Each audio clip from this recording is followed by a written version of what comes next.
Afternoon, families all over Georgia are dealing with an Alzheimer's diagnosis, but for the first time in our lifetime, there's new hope out there in slowing down this disease. Channel 2's Linda Stouffer is here, and Linda, you spoke to some of the first families who actually completed this new treatment. That's right, Karen and George. We started looking into this after we learned a Channel 2 producer's mom is in one of the studies. The final stages of Alzheimer's can be devastating, with the stress of watching someone you love disappear along with their memories.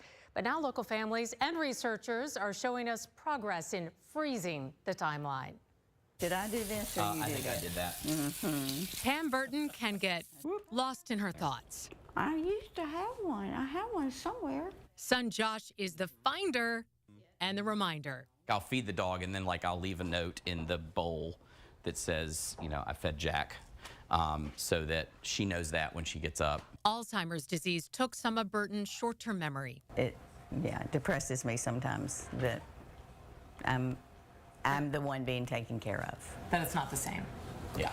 Exactly. Yeah. Just the panicky, scary, horrible feeling that I've forgotten something important, that I didn't do what I was supposed to do. But she's part of a brain study at Emory's Goizueta Brain Health Institute, where the 73-year-old got quick access to a drug therapy that targets an Alzheimer's plaque. When you administer these anti-amyloid monoclonal antibodies, it will go in and literally clear that amyloid out of your brain.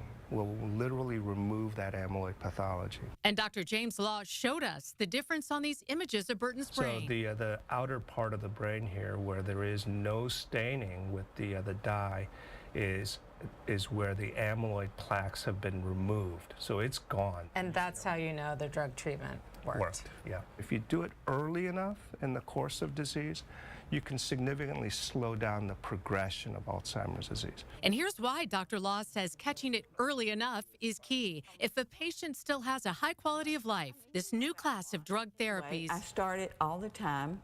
might give them more time. Whether you intervene now or a year from now makes a difference. They say it can slow the progression down. Did it? Yeah. Elizabeth Pierce says after her mom's Alzheimer's diagnosis, they started planning last trips. But with infusion treatments at Emory, a year and a half later, they're still doing what they love together, catching flights. I am getting more time, quality time with my mom. And it's fun. We laugh because even if she doesn't know it's Friday, it doesn't matter. We can enjoy each other's company and we can make new memories. Enormously grateful. So much more relaxed than I've been in years. She's still who she is. She's still her. She hasn't lost that. And it's, I think, a miracle that she's not going to lose that. What a blessing it is to have been in this study and to have gotten it early and changed the rest of my life. Oh, look at the bees. Now, these treatments are not a cure. They will not repair damage done by the disease. And this is one piece of a wave of advancements in the last few years, including testing for Alzheimer's, the first time a blood test for that. And Karen and George, the goal is to eventually get to the point where they can prevent Alzheimer's. And I can tell you those doctors at Emory are working so hard on that, but these labs will need more support to lead to those breakthroughs. And people wonder, these walks, these runs, these associations, what do they do with that money?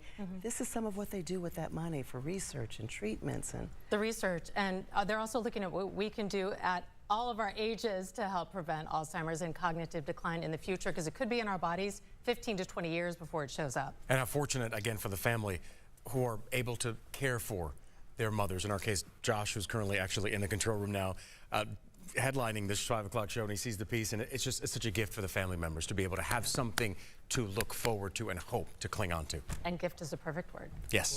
Great story. Thank you, Linda. A lot of hope there.